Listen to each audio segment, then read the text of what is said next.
Et si je vous disais que les mythes grecs que vous connaissez sont inachevés? Zeus, Hadès, Poséidon, ce n'est que le début. La véritable histoire de la mythologie grecque est bien plus vaste, bien plus étrange, et bien plus captivante que ce que vous avez appris en classe. Vous pensiez que les dieux grecs étaient immortels et tout-puissants? Faux. Ce que personne ne vous dit, c'est qu'ils avaient leurs faiblesses, et même leurs propres peurs. Savez-vous ce qu'ils redoutaient le plus? Dans cette vidéo, vous découvrirez comment Zeus a trahi sa famille, pourquoi les dieux craignaient leurs propres enfants, et comment leurs erreurs ont façonné le destin des humains jusqu'à aujourd'hui. Aujourd'hui, nous allons plonger dans l'histoire complète de la mythologie grecque, des origines du chaos aux aventures des héros légendaires comme Hercule et Odysseus. Préparez-vous à être captivé par des récits de dieux, de monstres et de héros qui ont marqué l'histoire. Et si vous aimez ce que vous voyez, n'oubliez pas de vous abonner et de cliquer sur la cloche de notification pour ne rien manquer de nos prochaines vidéos. Tout commence avec le chaos, un vide immense et vide. De ce chaos naissent Gaïa, la terre, et Eros, l'amour. Ils sont rejoints par Nyx, la nuit, et Héméra, le jour, qui mettent fin au règne d'Éreb, les ténèbres, avec le cycle éternel de l'aube et du crépuscule. Puis vient Tartare, les profondeurs les plus sombres du monde, où les âmes condamnées sont punies pour l'éternité. Imaginez un monde où il n'y a rien. Pas de lumière, pas de vie, juste un vide infini. C'est ce que les anciens Grecs appelaient le chaos. De ce chaos, deux entités primordiales émergent, Gaïa, la terre, et Eros, l'amour. Gaïa représente la terre ferme, la base sur laquelle toute vie peut se développer. Eros, quant à lui, symbolise l'amour et le désir, les forces qui poussent les êtres vivants à se reproduire et à créer de nouvelles formes de vie. Peu après, deux autres entités apparaissent, Nyx, la nuit, et Héméra, le jour. Nyx représente l'obscurité et le mystère, tandis qu'Héméra apporte la lumière et la clarté. Ensemble, elles mettent fin au règne d'Éreb, les ténèbres, en instaurant le cycle éternel de l'aube et du crépuscule. Ce cycle est crucial pour la vie sur Terre, car il permet aux plantes de pousser, aux animaux de se reposer et aux humains de structurer leur journée. Tartare, les profondeurs infernales. Enfin, il y a Tartare, les profondeurs les plus sombres du monde. C'est un lieu de souffrance et de punition, où les âmes condamnées sont envoyées pour expier leurs péchés. Tartare est souvent décrit comme un abîme sans fond, un endroit où les tourments sont éternels et où il n'y a aucun espoir de rédemption. La naissance des titans. Gaïa, la terre, donne naissance à Ouranos, le ciel. Ensemble, ils engendrent les titans, des êtres puissants qui règnent sur le monde. Parmi eux, il y a Océan, un fleuve immense qui encercle la terre, et Hyperion, le soleil, qui traverse le ciel avec son chariot doré. Les titans sont des êtres primordiaux, des forces de la nature qui contrôlent les éléments et les phénomènes naturels. La cruauté d'Ouranos. Cependant, Ouranos est un père cruel. Il enferme ses enfants, les titans, dans les profondeurs de la terre, les empêchant de voir la lumière du jour. Cette cruauté pousse les titans à se tourner vers leur mère Gaïa pour trouver un moyen de se libérer. Gaïa, compatissante, forge une faucille indestructible pour Cronos, le plus jeune et le plus fort des titans. La rébellion de Cronos. Cronos utilise la faucille pour émasculer Ouranos, mettant fin à son règne de terreur. Du sang d'Ouranos naît Aphrodite, la déesse de l'amour et de la beauté. Cronos prend alors le pouvoir, mais il se révèle tout aussi cruel que son père. Il avale ses propres enfants pour éviter la prophétie selon laquelle l'un d'eux le renversera. Seul Zeus, le plus jeune, est sauvé par sa mère Rhéa et élevé en secret. La prophétie et la naissance de Zeus. Rhéa, la mère de Zeus, est informée d'une prophétie selon laquelle l'un de ses enfants renversera Cronos. Pour éviter que cela ne se produise, Cronos avale chacun de ses enfants dès leur naissance. Cependant, Rhea parvient à sauver Zeus en le cachant et en donnant à Cronos une pierre enveloppée dans des langes à la place de l'enfant. Zeus grandit en secret, devenant de plus en plus fort et déterminé à renverser son père. La guerre des titans. Lorsque Zeus atteint l'âge adulte, il décide de libérer ses frères et sœurs du ventre de Cronos. Avec leur aide, il déclare la guerre aux titans. Zeus libère les Hécatonchires, des géants aux 100 bras, et les Cyclopes, des forgerons légendaires qui créent pour lui la foudre, pour Poséidon le trident, et pour Hadès le casque d'invisibilité. Après 10 ans de guerre, Zeus emprisonne les titans dans le Tartare et prend le contrôle du monde. La naissance des Olympiens. Avec les titans vaincus, Zeus et ses frères et sœurs deviennent les nouveaux dieux du monde. Ils s'installent sur le mont Olympe, devenant les 12 Olympiens qui gouvernent les mortels et les monstres. Parmi eux, il y a Athéna, la déesse de la sagesse et de la guerre, née de la tête de Zeus après qu'il a avalé Métis, la déesse de la sagesse. Les origines de la mythologie grecque sont riches en symboles et en leçons sur la nature humaine, la justice et le destin. Des dieux aux héros, en passant par les monstres et les mortels, ces histoires nous rappellent la complexité et la beauté de la nature humaine. Elles nous montrent que même dans les moments les plus sombres, il y a toujours de l'espoir et de la lumière. Si vous aimez ce que vous voyez, n'oubliez pas de vous abonner et de cliquer sur la cloche de notification pour ne rien manquer de nos prochaines vidéos. L'âge des dieux. Après la guerre des titans, un nouvel ordre s'installe dans le monde des dieux et des mortels. Zeus, Poséidon et Hadès se partagent le monde, établissant ainsi les fondations de l'ère des Olympiens. Cette période, connue sous le nom de l'âge des dieux, est marquée par la création de l'Olympe, la montagne sacrée où résident les dieux, et par l'établissement des rôles et des domaines de chaque divinité.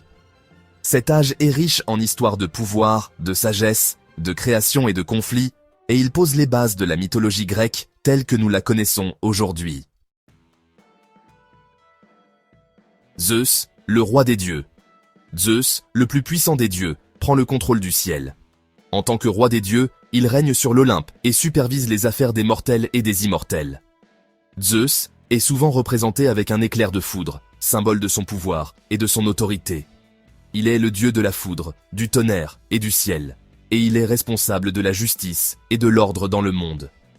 Zeus est également connu pour ses nombreuses liaisons amoureuses et ses enfants illégitimes, ce qui lui vaut souvent la colère de son épouse, Héra. Ses aventures amoureuses donnent naissance à de nombreux héros et demi-dieux qui jouent des rôles cruciaux dans les récits mythologiques. Parmi ses enfants les plus célèbres, on trouve Héraclès, Hercule, Persée et les Dioscures, Castor et Pollux.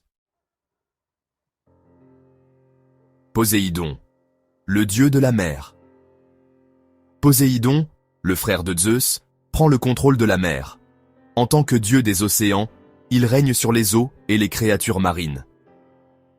Poséidon est souvent représenté avec un trident, une arme puissante qui lui permet de contrôler les mers et de provoquer des tremblements de terre. Il est le dieu des marins et des navigateurs, et il est souvent invoqué pour protéger les voyages en mer. Poséidon est également connu pour son tempérament colérique et ses rivalités avec d'autres dieux, notamment Athéna. Ses conflits avec les mortels et les dieux sont souvent à l'origine de catastrophes naturelles et de défis héroïques. Parmi ses enfants les plus célèbres, on trouve le chevalet Pégase et le cyclope Polyphème. Hadès, le dieu des enfers. Hadès, le troisième frère, prend le contrôle des enfers, le royaume des morts. En tant que dieu des enfers, il règne sur les âmes des défunts et supervise le jugement des morts. Hadès est souvent représenté avec un casque d'invisibilité qui lui permet de se déplacer sans être vu. Il est le dieu des richesses souterraines et des métaux précieux, car les minéraux et les trésors sont souvent trouvés sous terre. Hadès est également connu pour son mariage avec Perséphone, la fille de Déméter, la déesse de l'agriculture. Leur union est à l'origine du cycle des saisons, car Perséphone passe une partie de l'année avec Hadès dans les enfers, et l'autre partie avec sa mère sur terre.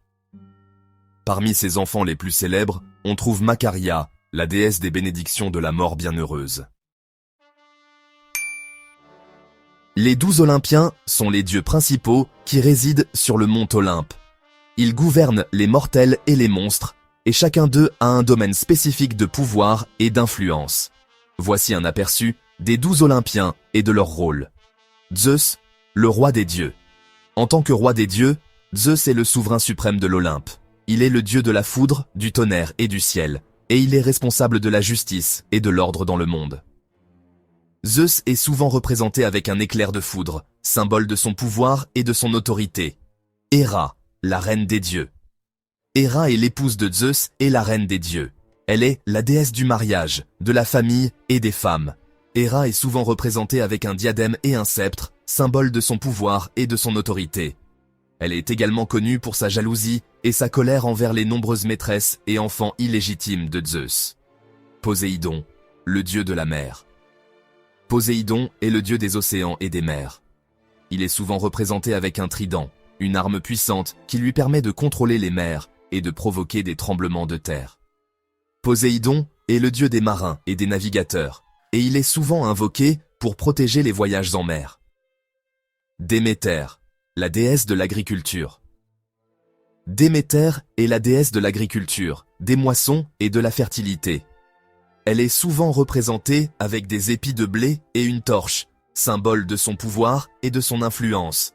Déméter est également la mère de Perséphone, la reine des enfers, et leur union est à l'origine du cycle des saisons. Apollon, le dieu de la lumière. Apollon est le dieu de la lumière, de la musique, de la prophétie et de la guérison. Il est souvent représenté avec une lyre et un arc, symbole de son pouvoir et de son influence. Apollon est également le frère jumeau d'Artémis, la déesse de la chasse. Artémis, la déesse de la chasse. Artémis est la déesse de la chasse, de la nature sauvage et de la lune. Elle est souvent représentée avec un arc et des flèches, symbole de son pouvoir et de son influence. Artémis est également la protectrice des jeunes filles et des animaux sauvages. Arès, le dieu de la guerre. Arès est le dieu de la guerre, de la violence et de la destruction. Il est souvent représenté avec une armure et une lance, symbole de son pouvoir et de son influence. Arès est également connu pour ses liaisons amoureuses avec Aphrodite, la déesse de l'amour. Athéna, la déesse de la sagesse et de la guerre. Athéna est la déesse de la sagesse, de la stratégie et de la guerre juste. Elle est souvent représentée avec une chouette et une lance, symbole de son pouvoir et de son influence. Athéna est née de la tête de Zeus, après qu'il a avalé Métis, la déesse de la sagesse, Héphaïstos, le dieu de la forge. Héphaïstos est le dieu de la forge, des artisans et du feu. Il est souvent représenté avec un marteau et une enclume, symbole de son pouvoir et de son influence. Héphaïstos est également le mari d'Aphrodite, la déesse de l'amour. Aphrodite, la déesse de l'amour. Aphrodite est la déesse de l'amour, de la beauté et de la sexualité. Elle est souvent représentée avec une colombe et une rose, symbole de son pouvoir et de son influence. Aphrodite est également connue pour ses liaisons amoureuses avec de nombreux dieux et mortels. Hermès, le messager des dieux. Hermès est le messager des dieux et le dieu du commerce, des voleurs et des voyageurs. Il est souvent représenté avec des sandales ailées et un caducée, symbole de son pouvoir et de son influence. Hermès est également le guide des âmes vers les enfers. Dionysos, le dieu du vin. Dionysos est le dieu du vin, de la fête et de l'extase. Il est souvent représenté avec une coupe de vin et une grappe de raisin, symbole de son pouvoir et de son influence. Dionysos est également connu pour ses fêtes et ses célébrations, qui sont souvent marquées par la musique, la danse et la joie. Hestia, la déesse du foyer. Hestia est la déesse du foyer, de la famille et de l'hospitalité. Elle est souvent représentée avec un feu sacré, symbole de son pouvoir et de son influence. Hestia est également la protectrice des vierges et des femmes au foyer. L'un des événements les plus significatifs de l'âge des dieux est la création de l'humanité. Selon la mythologie grecque, les humains sont créés par les dieux pour peupler la terre et servir de compagnons aux immortels. Il existe plusieurs récits sur la création de l'humanité, mais l'un des plus célèbres est celui de Prométhée et Épiméthée. Sont des titans qui prennent le parti de Zeus pendant la guerre des titans. En récompense de leur loyauté, Zeus leur confie la tâche de créer les humains et les animaux. Prométhée, le plus sage des deux frères, crée les humains à partir d'argile et leur donne des qualités divines, telles que la raison, la curiosité et la capacité de créer. Cependant, Prométhée est également connu pour son défi envers Zeus. Il vole le feu des dieux et le donne aux humains, leur permettant de se réchauffer, de cuire leur nourriture et de forger des outils. Ce geste de défi envers Zeus a des conséquences importantes, car il marque le début de la séparation entre les dieux et les mortels. Un autre récit célèbre de la création de l'humanité est celui de Pandore et la boîte de Pandore. Selon la mythologie grecque, Pandore est la première femme créée par les dieux. Elle est façonnée par Héphaïstos à partir d'argile et animée par les autres dieux, qui lui donnent des qualités telles que la beauté, la curiosité et l'intelligence. Pandore reçoit également une boîte mystérieuse qu'elle ne doit jamais ouvrir. Cependant, sa curiosité prend le dessus et elle ouvre la boîte, libérant tous les maux du monde, tels que la maladie, la vieillesse et la souffrance. La seule chose qui reste dans la boîte est l'espoir, qui permet aux humains de continuer à vivre malgré les épreuves. L'âge des dieux est également marqué par des conflits et des alliances entre les dieux et les mortels. Ces récits explorent les thèmes de la loyauté, de la trahison, de la justice et de la vengeance, et ils montrent comment les actions des dieux et des mortels peuvent avoir des conséquences profondes et durables. La gigantomachie est une guerre entre les dieux et les géants, des êtres monstrueux nés de Gaïa, la Terre. Les géants sont créés pour venger les titans, qui ont été emprisonnés dans le Tartare par Zeus. La guerre est féroce et brutale, et elle se termine par la victoire des dieux, qui emprisonnent les géants dans le Tartare. Les travaux d'Héraclès sont une série de 12 épreuves que le héros Héraclès doit accomplir pour expier le meurtre de sa famille. Ces travaux sont ordonnés par le roi Eurysthée, et ils incluent des tâches telles que tuer le lion de Némée, nettoyer les écuries d'Augias et voler les pommes d'or du jardin des Hespérides. Les travaux d'Héraclès sont un exemple de la manière dont les dieux peuvent imposer des épreuves aux mortels pour tester leur courage, leur force et leur dévotion. La quête de la Toison d'Or est une autre aventure épique de l'âge des dieux. Elle raconte l'histoire de Jason et des Argonautes, un groupe de héros qui partent à la recherche de la Toison d'Or, un objet magique qui peut guérir les maladies et apporter la prospérité.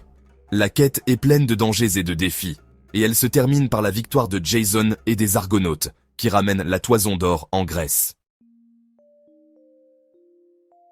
L'âge des dieux est riche en leçons sur la nature humaine, le pouvoir, la justice et le destin.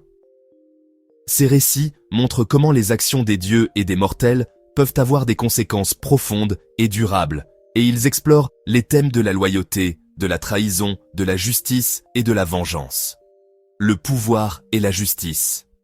L'un des thèmes les plus importants de l'âge des dieux est le pouvoir et la justice.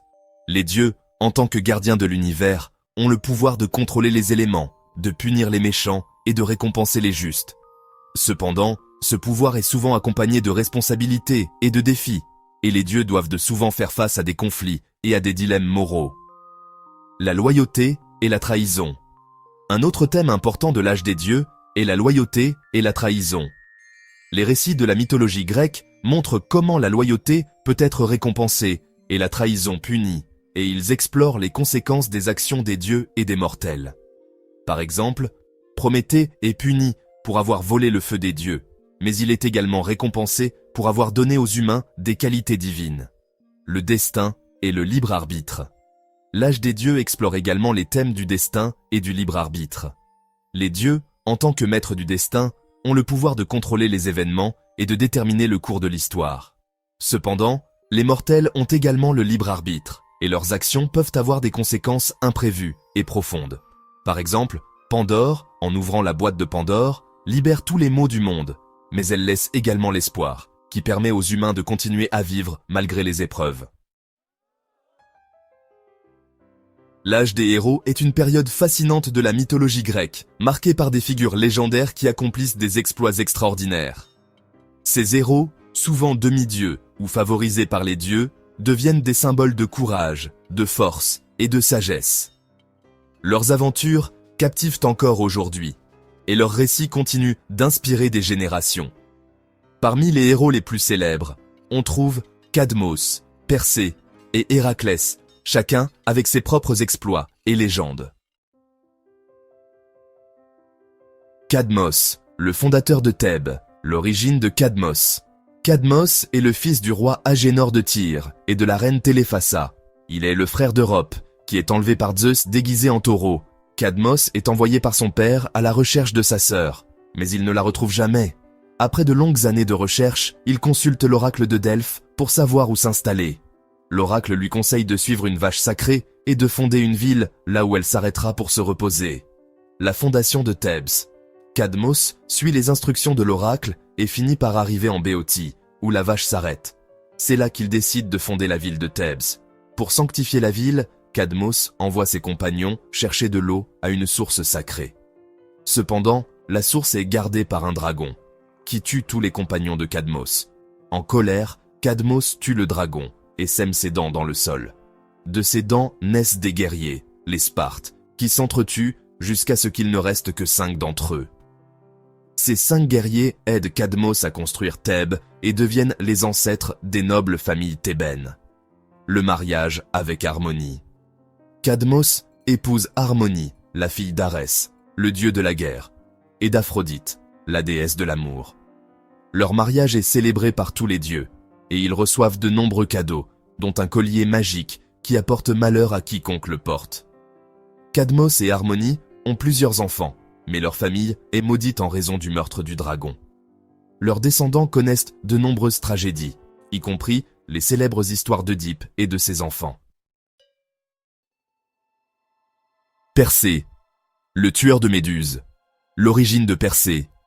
Persée est le fils de Zeus et de Danaé, la fille du roi Acrisios d'Argos. Acrisios, averti par un oracle qu'il serait tué par son petit-fils, enferme Danaé dans une tour de bronze pour l'empêcher de concevoir un enfant. Cependant, Zeus se transforme en pluie d'or et féconde Danaé, qui donne naissance à Persée. Acrisios, en colère, enferme Danaé et Persée dans un coffre et les jette à la mer. Ils sont finalement recueillis par Dictys, un pêcheur de l'île de Sériphos. La quête de la tête de Méduse. Persée grandit et devient un jeune homme courageux. Le roi Polydectès, qui règne sur Sériphos, tombe amoureux de Danaé et veut se débarrasser de Persée. Il envoie Persée en quête de la tête de Méduse, une gorgone dont le regard pétrifie quiconque la regarde. Persée reçoit l'aide d'Athéna et d'Hermès, qui lui donnent des armes magiques, une épée courbée, un casque d'invisibilité, des sandales ailées et un sac magique. Persée se rend au repère des gorgones, et grâce à son bouclier poli, il peut voir le reflet de Méduse sans la regarder directement. Il décapite Méduse et met sa tête dans le sac magique. De son cou tranché jaillissent Pégase, le cheval ailé, et Chrysaor, un géant à la peau dorée. Persée utilise la tête de Méduse pour pétrifier ses ennemis et sauver la princesse Andromède, qui est offerte en sacrifice à un monstre marin. Le retour à Sériphos. Persée retourne à Sériphos et utilise la tête de Méduse pour pétrifier Polydectès et ses partisans. Il rend le trône à Dictys et part avec Andromède pour Argos. Là, il découvre que son grand-père Acrisios a été exilé. Par accident, lors d'un concours de lancer de disques, Persée tue Acrisios, accomplissant ainsi la prophétie. Persée devient finalement roi de Tirynthe et fonde la ville de Mycène. Héraclès, le plus grand des héros. L'origine d'Héraclès. Héraclès, connu sous le nom d'Hercule chez les Romains, est le fils de Zeus et d'Alcmène, une mortelle. Zeus, déguisé en Amphitryon, le mari d'Alcmène, la séduit et conçoit Héraclès. Héra, l'épouse jalouse de Zeus, tente de tuer Héraclès en envoyant 2 serpents dans son berceau, mais le bébé les étrangle de ses mains. Héraclès grandit et devient un homme d'une force et d'un courage exceptionnels. Les 12 travaux d'Héraclès. Héraclès est connu pour ses 12 travaux, des épreuves qu'il doit accomplir pour expier le meurtre de sa famille, commis sous l'influence d'une folie envoyée par Héra.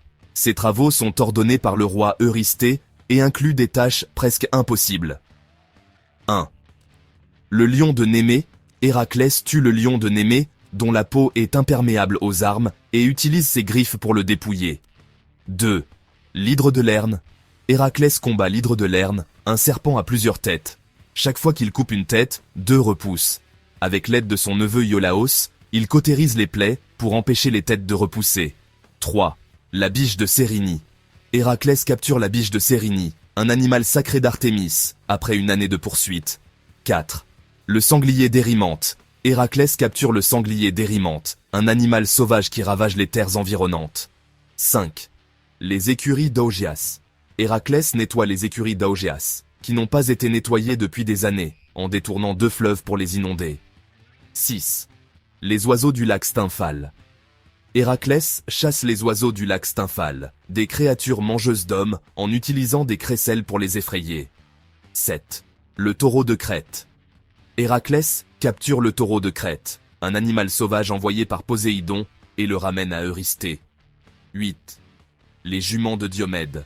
Héraclès capture les juments de Diomède, des chevaux carnivores, et les nourrit de la chair de leur maître pour les apaiser. 9. La ceinture d'Hippolyte. Héraclès obtient la ceinture d'Hippolyte, la reine des Amazones, en la tuant après une trahison orchestrée par Héra. 10.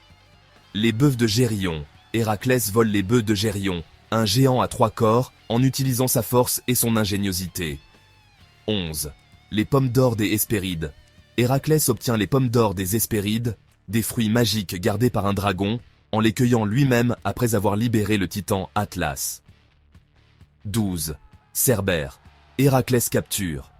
Cerbère, le chien à 3 têtes qui garde les enfers, en utilisant sa force pour le maîtriser sans armes.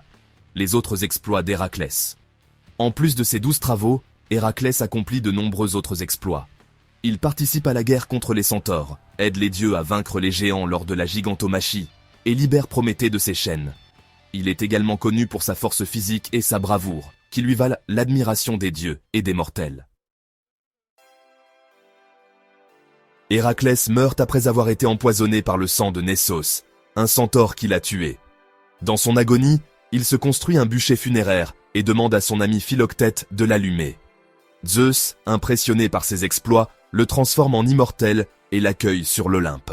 Héraclès devient alors un dieu, récompensé pour ses nombreux actes de bravoure et de justice. Thésée est le fils d'Égée, le roi d'Athènes, et d'Éthra, la fille de Pythéus, le roi de Trézène. Il est connu pour avoir tué le Minotaure, un monstre mi-homme, mi-taureau, qui vit dans le labyrinthe de Crète. Thésée se porte volontaire pour être l'un des jeunes Athéniens envoyés en sacrifice au Minotaure, et, avec l'aide d'Ariane, la fille du roi Minos, il parvient à tuer le monstre et à s'échapper du labyrinthe. Jason est le fils d'Ésone, le roi d'Iolcos et d'Alcimède. Il est connu pour avoir mené les Argonautes, un groupe de héros, dans la quête de la Toison d'Or. La Toison d'Or est un objet magique gardé par un dragon à Colchide. Avec l'aide de Médée, la fille du roi Aétès, Jason parvient à obtenir la Toison d'Or et à s'échapper de Colchide. Atalante est une héroïne connue pour sa rapidité et ses compétences en chasse. Elle est abandonnée à la naissance par son père, qui voulait un fils, et est élevée par des ours. Elle devient une chasseresse invincible et participe à la chasse aux sangliers de Calydon.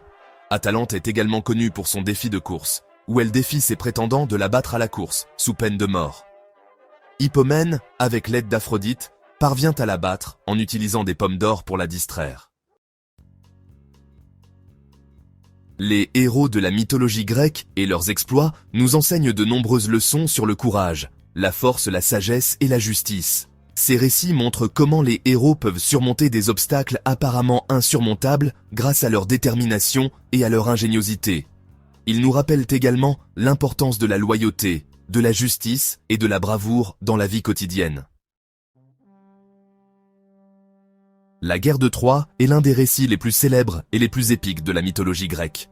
Elle est le sujet de nombreuses œuvres littéraires, artistiques et cinématographiques, et elle continue de fasciner et d'inspirer des générations. La guerre de Troie est non seulement une histoire de batailles et de conflits, mais aussi une exploration des thèmes de l'amour, de la loyauté, de la trahison et du destin.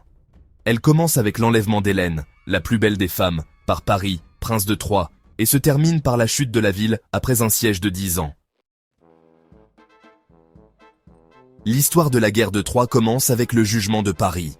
Lors du mariage de Thétis et Pélée, tous les dieux sont invités sauf Éris, la déesse de la discorde.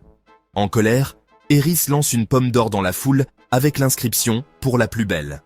3 déesses, Héra, Athéna et Aphrodite revendiquent la pomme, et Zeus, pour éviter un conflit, demande à Paris, prince de Troie, de juger laquelle des trois est la plus belle. Chaque déesse tente de soudoyer Paris. Héra lui promet la royauté, Athéna la sagesse et la victoire au combat, et Aphrodite l'amour de la plus belle femme du monde. Paris choisit Aphrodite et lui donne la pomme d'or. En récompense, Aphrodite fait en sorte que Paris tombe amoureux d'Hélène, la plus belle des femmes, épouse de Ménélas, roi de Sparte. Les préparatifs de la guerre. Le rassemblement des Grecs. Les Grecs se rassemblent à Aulis, où ils préparent leur flotte pour traverser la mer Égée et attaquer Troie. Cependant, avant de partir, Agamemnon, le roi de Mycène et le chef de l'expédition, offense la déesse Artémis en tuant un cerf sacré. En colère, Artémis empêche les vents de souffler, rendant impossible le départ de la flotte. Pour apaiser Artémis, Agamemnon doit sacrifier sa propre fille, Iphigénie. Bien que réticent, il finit par accepter, et Iphigénie est sacrifiée. Les vents recommencent à souffler, et la flotte grecque peut enfin partir pour Troie. Les principaux personnages, les Grecs. Agamemnon, roi de Mycène et chef de l'expédition grecque. Il est le frère de Ménélas et le mari de Clytemnestre. Ménélas, roi de Sparte et mari d'Hélène. C'est son enlèvement par Paris qui déclenche la guerre. Achille, le plus grand des guerriers grecs, fils de Pélée et de la nymphe Thétis. Il est invulnérable, sauf au talon. Odysseus, roi d'Ithaque et le plus rusé des Grecs. Il est connu pour son intelligence et ses stratagèmes. Ajax, un guerrier puissant et courageux, souvent appelé le grand Ajax pour le distinguer d'Ajax le petit. Diomède, roi d'Argos et un guerrier redoutable, connu pour sa bravoure et son habileté au combat. Les Troyens. Priam, roi de Troie et père de nombreux enfants, dont Hector et Paris. Hector, le fils aîné de Priam et le plus grand des guerriers troyens. Il est marié à Andromaque et père d'Astyanax. Paris, le fils cadet de Priam et l'amant d'Hélène. C'est son enlèvement d'Hélène qui déclenche la guerre. Andromaque, épouse d'Hector et mère d'Astyanax. Elle est connue pour sa loyauté et son courage. Cassandre, fille de Priam et prophétesse. Ses prédictions sont toujours vraies, mais personne ne les croit. Énée, un guerrier troyen et fils d'Aphrodite. Les événements marquants de la guerre. Les combats initiaux. Les premières années de la guerre sont marquées par des combats acharnés entre les Grecs et les Troyens. Les deux armées s'affrontent sur la plaine de Troie, et de nombreux héros des deux côtés périssent. Achille, le plus grand des guerriers grecs, se distingue par sa bravoure et sa force, tuant de nombreux Troyens. La colère d'Achille. Au cours de la 10e année de la guerre, Achille se retire du combat après une dispute avec Agamemnon. Agamemnon a pris Briséis, une captive troyenne, à Achille, ce qui provoque la colère de ce dernier. Achille refuse de combattre tant que Briséis ne lui est pas rendu, et son absence se fait sentir sur le champ de bataille. Patrocle, le cousin et ami proche d'Achille, ne supporte plus de voir les Grecs en difficulté. Il demande à Achille de lui prêter son armure pour mener les Grecs au combat. Achille accepte, mais il lui ordonne de ne pas poursuivre Hector. Cependant, Patrocle, emporté par la bataille, désobéit et affronte Hector. Il est tué par ce dernier, qui lui prend l'armure d'Achille. La mort de Patrocle plonge Achille dans une profonde tristesse et une colère intense. Il décide de retourner au combat pour venger son ami. Thétis, sa mère, lui apporte une nouvelle armure forgée par Héphaïstos, le dieu de la forge. Achille retourne sur le champ de bataille et tue de nombreux Troyens, semant la terreur parmi eux. Achille et Hector se rencontrent finalement en duel. Hector, conscient de sa mort imminente, affronte Achille avec courage. Cependant, Achille, avec sa nouvelle armure et sa force surhumaine, tue Hector. Il attache le corps d'Hector à son char et le traîne autour des murs de Troie, profanant ainsi le cadavre de son ennemi. Priam, le roi de Troie, se rend au camp grec pour supplier Achille de lui rendre le corps de son fils Hector. Achille, touché par la douleur de Priam, accepte et rend le corps d'Hector pour qu'il puisse recevoir des funérailles dignes. Cet acte de compassion montre une autre facette d'Achille, celle d'un guerrier capable de pitié et de respect. Peu de temps après, Achille est tué par une flèche empoisonnée tirée par Paris, guidée par Apollon. La flèche atteint Achille au talon, son unique point faible. La mort d'Achille est un coup dur pour les Grecs, qui perdent leur plus grand guerrier. Après la mort d'Achille, les Grecs continuent de combattre, mais la guerre semble être dans une impasse. C'est alors qu'Odysseus, le plus rusé des Grecs, conçoit un plan pour mettre fin au conflit. Il fait construire un immense cheval de bois, le cheval de Troie, et le laisse devant les murs de la ville. Les Troyens, croyant que le cheval est un cadeau des dieux, le font entrer dans la ville. Cependant, à l'intérieur du cheval se cachent des guerriers grecs, menés par Odysseus. La nuit venue, les Grecs sortent du cheval, ouvrent les portes de la ville aux autres Grecs, et massacrent les Troyens. La ville de Troie est détruite, et les Grecs remportent la victoire après 10 ans de siège. Le destin des héros. La guerre de Troie a des conséquences profondes pour les héros des deux camps.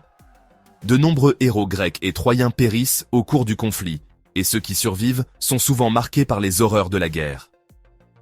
À son retour à Mycène, Agamemnon est assassiné par sa femme Clytemnestre et son amant Égiste, en vengeance pour le sacrifice d'Iphigénie. Ménélas récupère Hélène et retourne à Sparte, où ils règnent ensemble. Odysseus entreprend un long et périlleux voyage de retour à Ithaque, qui dure 10 ans. Ses aventures sont racontées dans l'Odyssée d'Homère. Énée, l'un des rares Troyens à survivre à la guerre, fuit Troie et voyage jusqu'en Italie, où il devient l'ancêtre des Romains. Le destin des Troyens. La chute de Troie marque la fin de l'âge héroïque et le début d'une nouvelle ère. Les Troyens survivants sont dispersés, et leur ville est détruite. Les Grecs, victorieux mais épuisés, retournent chez eux, mais nombre d'entre eux rencontrent des difficultés et des tragédies sur le chemin du retour. La guerre de Troie est riche en leçons sur l'amour, la loyauté, la trahison et le destin. Elle montre comment les actions des dieux et des mortels peuvent avoir des conséquences profondes et durables, et elle explore les thèmes de la gloire, de la souffrance et de la rédemption. L'amour et la trahison. L'enlèvement d'Hélène par Paris est un acte d'amour et de trahison qui déclenche la guerre. Leur histoire montre comment l'amour peut conduire à des actions désespérées et aux conséquences imprévues. La guerre de Troie est également marquée par de nombreuses autres histoires d'amour et de trahison, comme celle de Clytemnestre et Égiste, qui trahissent et tuent Agamemnon. La loyauté et le sacrifice. La guerre de Troie met en lumière l'importance de la loyauté et du sacrifice. Hector, le plus grand des guerriers troyens, est un exemple de loyauté et de courage. Il se bat pour défendre sa ville et sa famille, même en sachant qu'il va probablement mourir. Achille, de son côté, montre comment le sacrifice peut mener à la gloire, mais aussi à la tragédie. La guerre de Troie explore également les thèmes du destin et du libre arbitre. Les dieux jouent un rôle crucial dans le déroulement de la guerre, influençant les événements et les actions des mortels. Cependant, les mortels ont également leur propre libre arbitre, et leurs choix peuvent changer le cours de l'histoire. Achille, par exemple, choisit de retourner au combat pour venger Patrocle, même en sachant qu'il va probablement mourir. La guerre de Troie est l'un des récits les plus épiques et les plus significatifs de la mythologie grecque. Elle est une histoire de bataille, de conflit, d'amour, de loyauté, de trahison et de destin.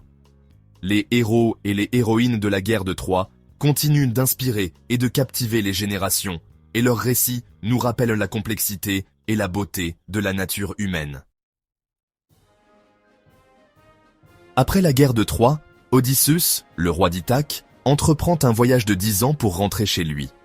Ce périple épique, connu sous le nom de l'Odyssée, est l'un des récits les plus célèbres et les plus fascinants de la mythologie grecque. Odysseus, connu pour sa ruse et son intelligence, affronte de nombreux défis et monstres sur son chemin, perdant tous ses compagnons avant de finalement retrouver sa femme Pénélope et son fils Télémaque à Ithaque. Après 10 ans de siège, les Grecs parviennent finalement à prendre Troie grâce à la ruse d'Odysseus et au cheval de Troie. La ville est détruite, et les Grecs se préparent à rentrer chez eux. Odysseus, désireux de retrouver sa famille et son royaume, embarque avec ses compagnons pour le long voyage de retour vers Ithaque. Le voyage d'Odysseus commence par une série de défis et de tempêtes. Les dieux, en particulier Poséidon, le dieu de la mer, sont en colère contre les Grecs pour avoir détruit Troie et massacré ses habitants. Odysseus et ses compagnons sont pris dans des tempêtes violentes qui les éloignent de leur route et les mènent vers des terres inconnues et dangereuses. La première escale d'Odysseus et de ses compagnons est l'île des Cyclones. Fatigués et affamés, ils décident de piller la ville pour se ravitailler. Cependant, leur attaque attire l'attention des Cyclones, qui contre-attaquent et infligent de lourdes pertes aux Grecs. Odysseus parvient à s'échapper avec ses hommes restants, mais cette première escale montre déjà les dangers qui les attendent. L'île des Lotophages. La rencontre avec les Lotophages. Odysseus et ses compagnons arrivent ensuite sur l'île des Lotophages, un peuple qui se nourrit de lotus, une plante qui provoque l'oubli et la paresse. Certains des compagnons d'Odysseus mangent le lotus et perdent tout désir de rentrer chez eux. Odysseus, réalisant le danger, doit les forcer à remonter à bord et à quitter l'île rapidement. L'île des Cyclopes. La rencontre avec Polyphème. L'une des rencontres les plus célèbres d'Odysseus est celle avec le cyclope Polyphème. Odysseus et ses compagnons arrivent sur une île habitée par des cyclopes, des géants à un seul œil. Ils entrent dans la caverne de Polyphème, le plus féroce des cyclopes, et sont pris au piège. Polyphème commence à dévorer les compagnons d'Odysseus, deux à la fois. La ruse d'Odysseus. Odysseus, utilisant sa ruse légendaire, élabore un plan pour aveugler Polyphème et s'échapper. Il offre du vin à Polyphème qui s'enivre et s'endort. Odysseus et ses compagnons restants utilisent alors un pieu aiguisé pour crever l'œil unique de Polyphème, le rendant aveugle. Ils s'échappent ensuite en s'attachant sous les moutons de Polyphème qui les laisse sortir de la caverne pour les faire paître. La colère de Polyphème. Polyphème, enragé, jette d'énormes rochers en direction du navire d'Odysseus, manquant de peu de le couler. Odysseus, triomphant, révèle son nom à Polyphème, ce qui attire la colère de Poséidon, le père de Polyphème, qui jure de rendre le voyage d'Odysseus encore plus périlleux. L'île d'Éole. La rencontre avec Éole. Odysseus et ses compagnons arrivent ensuite sur l'île d'Éole, le dieu des vents. Éole, pris de pitié, leur offre un sac contenant tous les vents défavorables, leur permettant de naviguer en toute sécurité. Cependant, les compagnons d'Odysseus, curieux et avides, ouvrent le sac alors qu'ils sont en vue d'Ithaque, libérant les vents qui les ramènent à leur point de départ. Odysseus et ses compagnons arrivent ensuite sur l'île des Lestrygons, des géants cannibales. Les Lestrygons attaquent les navires d'Odysseus, détruisant tous sauf un et dévorant de nombreux compagnons. Odysseus parvient à s'échapper avec le navire restant, mais la perte de ses hommes est un coup dur. Odysseus et ses compagnons arrivent ensuite sur l'île de Circé, une sorcière qui transforme les hommes en animaux. Certains des compagnons d'Odysseus sont transformés en porcs par Circé. Odysseus, averti par Hermès, utilise une plante magique pour se protéger de la magie de Circé. Il parvient à convaincre Circé de restaurer ses compagnons à leur forme humaine et passe un an sur l'île, profitant de l'hospitalité de la sorcière. Avant de partir, Circé conseille à Odysseus de descendre aux enfers pour consulter l'âme du devin Tirésias, qui pourra lui donner des conseils pour la suite de son voyage. Odysseus suit ce conseil et descend aux enfers, où il rencontre les âmes de nombreux héros grecs, y compris Agamemnon et Achille. Odysseus rencontre l'âme de Tirésias, qui lui donne des conseils cruciaux pour la suite de son voyage. Tirésias lui dit de se méfier des sirènes, de naviguer entre Scylla et Charybde, et de ne pas toucher au troupeau sacré d'Hélios, le dieu du soleil. Odysseus rencontre également l'âme de sa mère, Anticlée, qui lui révèle que Pénélope, sa femme, reste fidèle et l'attend toujours à Ithaque.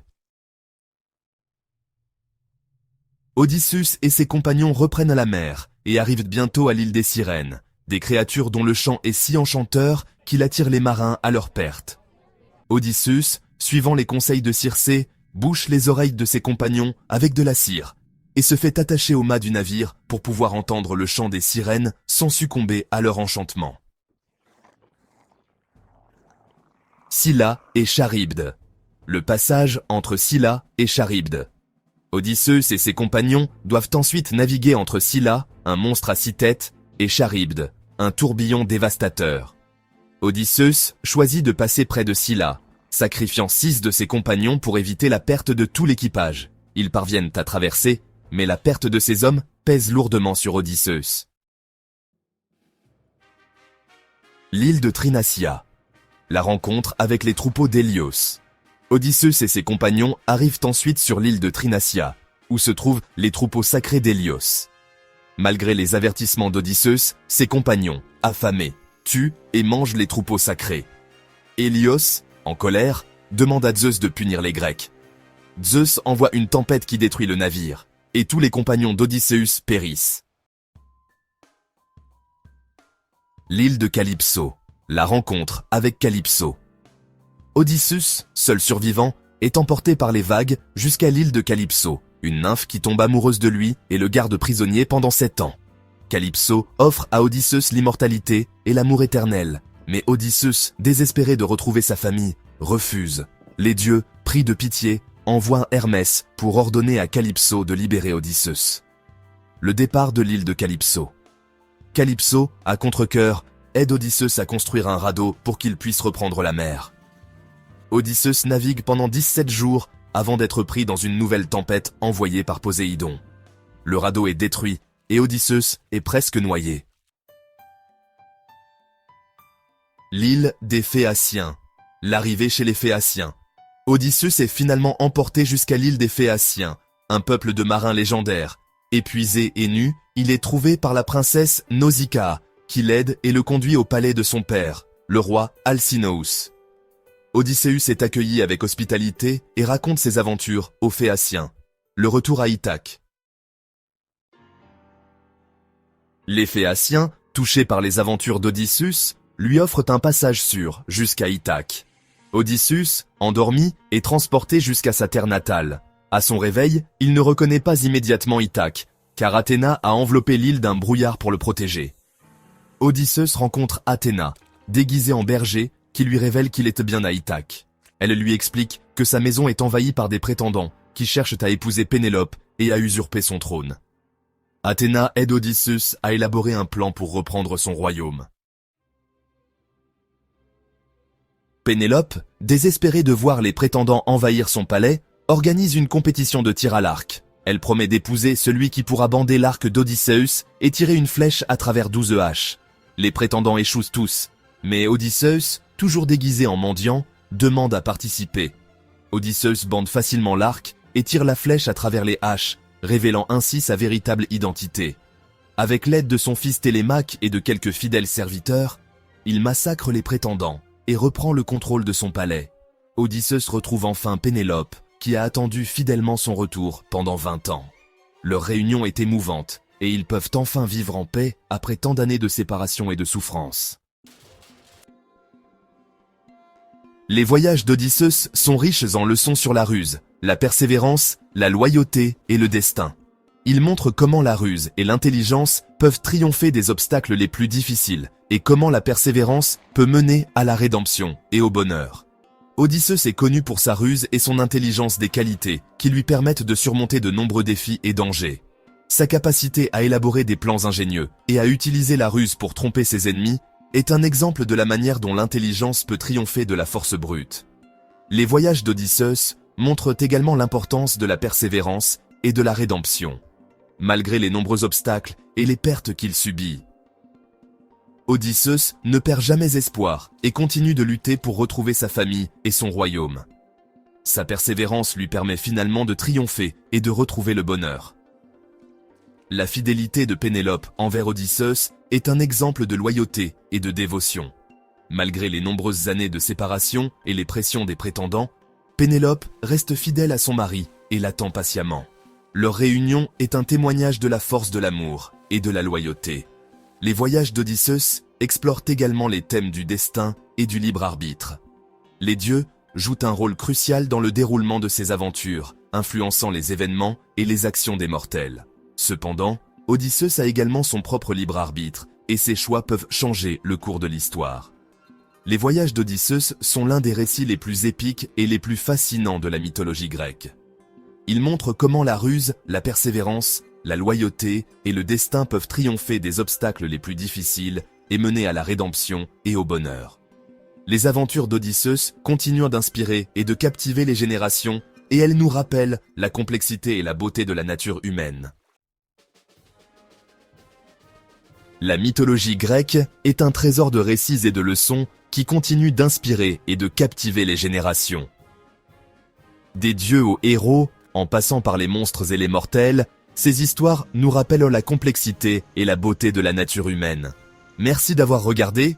Si vous avez aimé cette vidéo, n'oubliez pas de liker, de vous abonner et de cliquer sur la cloche de notification pour ne rien manquer de nos prochaines aventures dans la mythologie grecque. Et n'hésitez pas à laisser un commentaire avec vos questions ou vos récits préférés. À bientôt pour de nouvelles découvertes.